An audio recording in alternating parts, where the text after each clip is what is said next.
Imagine walking down the street, just another day, right? Maybe you're listening to some music, thinking about grabbing a burger, whatever. Suddenly, you see a pit bull, muscles tensed, teeth bared, charging right at you. That fight or flight response kicks in, but what do you do? How do you survive a pit bull attack? I'm going to break it down for you right now with 5 life-saving steps that could mean the difference between walking away and a trip to the hospital. All right, first things first, and this is crucial, you gotta stay calm. In any stressful situation, maintaining your composure is key. It might sound cliché, but it's true. When you stay calm, you can think more clearly and make better decisions. Imagine you're in a high-pressure scenario, like facing an aggressive dog. Your initial reaction might be to panic, but that's the last thing you should do. Easier said than done, right? Absolutely. It's natural to feel a surge of anxiety or fear. Your heart races, your palms get sweaty, and your mind starts to race. But remember, the goal is to manage these reactions. It's about training your mind to stay focused and not let the fear take over. When that adrenaline dumps, it's like your brain goes into overdrive. Your body is preparing for a fight or flight response. This is a natural reaction, but it can cloud your judgment. You might feel an overwhelming urge to run or scream, but these actions can escalate the situation. But freaking out, screaming your head off, that just might make things worse. Not only does it signal to the dog that you're scared, but it can also trigger a more aggressive response. Dogs are incredibly perceptive and can pick up on your energy. If you're panicking, they might see it as a sign of weakness or a threat. Dogs, they feed off your energy. If you're calm and assertive, they're more likely to respond in kind.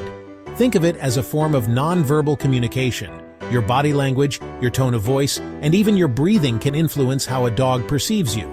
Think about it. You get amped up, they get amped up. It's a feedback loop. The more agitated you become, the more agitated the dog becomes. This is why it's so important to stay calm and composed. By doing so, you're breaking the cycle of escalating tension. Take a deep breath, try to assess the situation. Look around and see if there are any immediate threats or escape routes. Is the dog alone? Or are there other dogs around? Are there any barriers or objects you can use to protect yourself? By taking a moment to evaluate your surroundings, you can make a more informed decision on how to proceed. Is this dog just posturing, all bark and no bite? Sometimes, dogs bark to assert dominance or to warn you to stay away.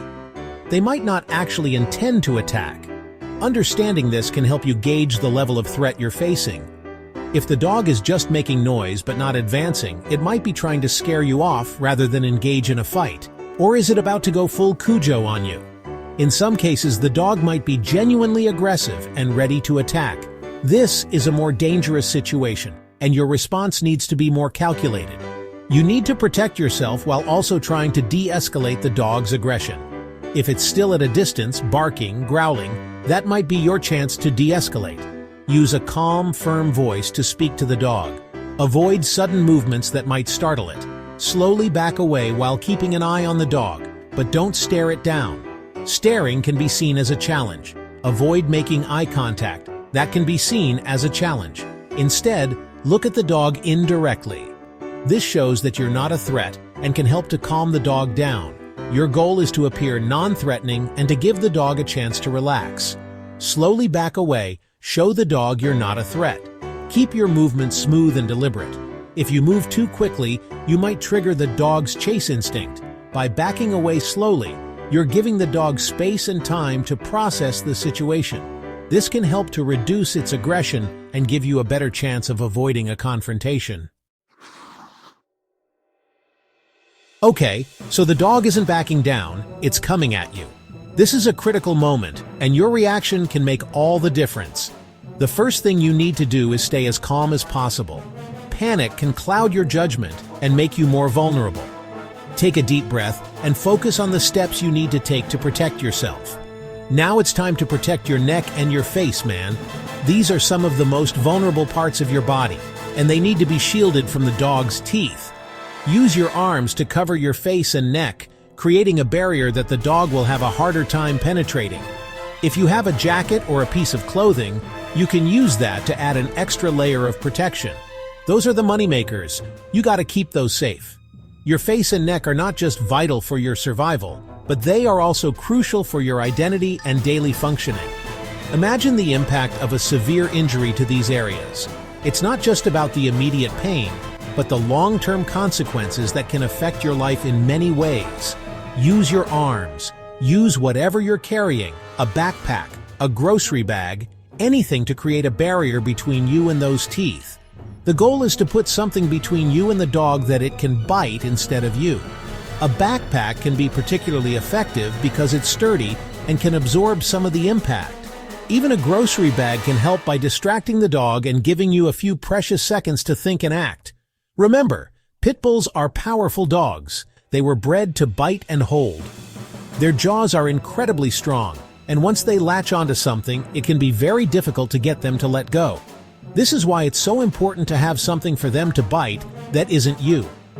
Understanding the nature of the dog you're dealing with can help you better prepare and respond in these situations.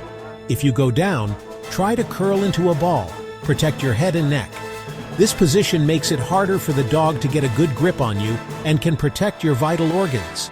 It's a defensive posture that minimizes the areas the dog can attack. Keep your hands over your ears and your elbows close to your face to shield yourself as much as possible.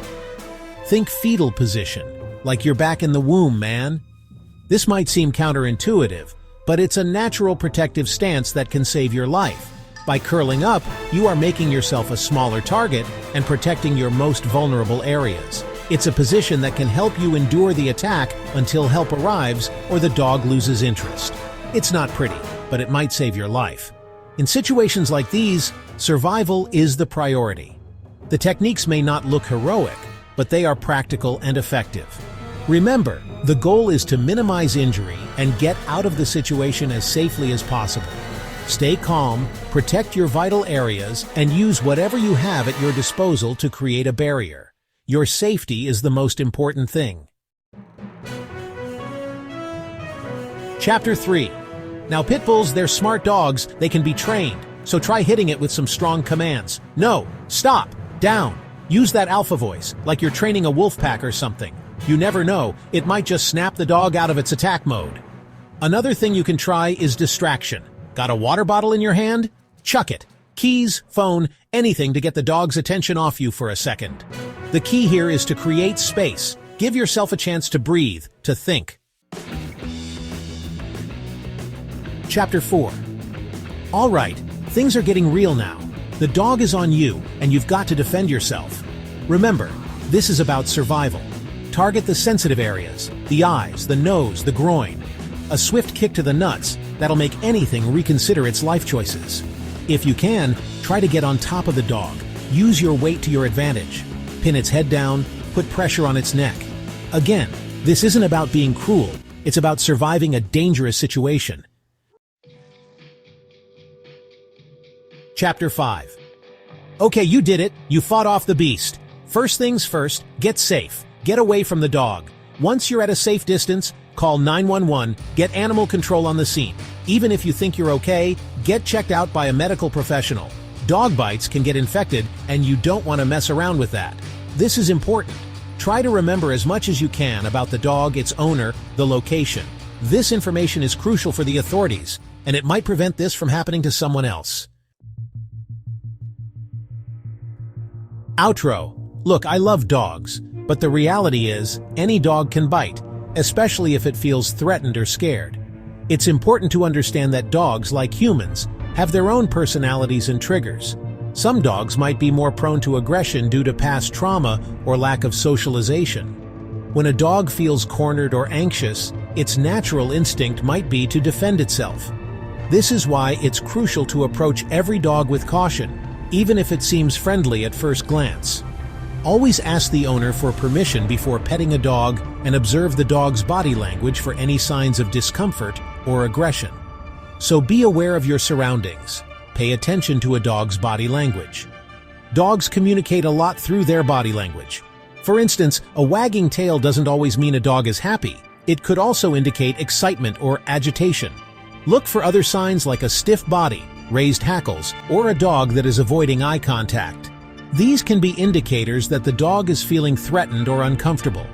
If you notice any of these signs, it's best to give the dog some space and avoid making direct eye contact, which can be perceived as a challenge.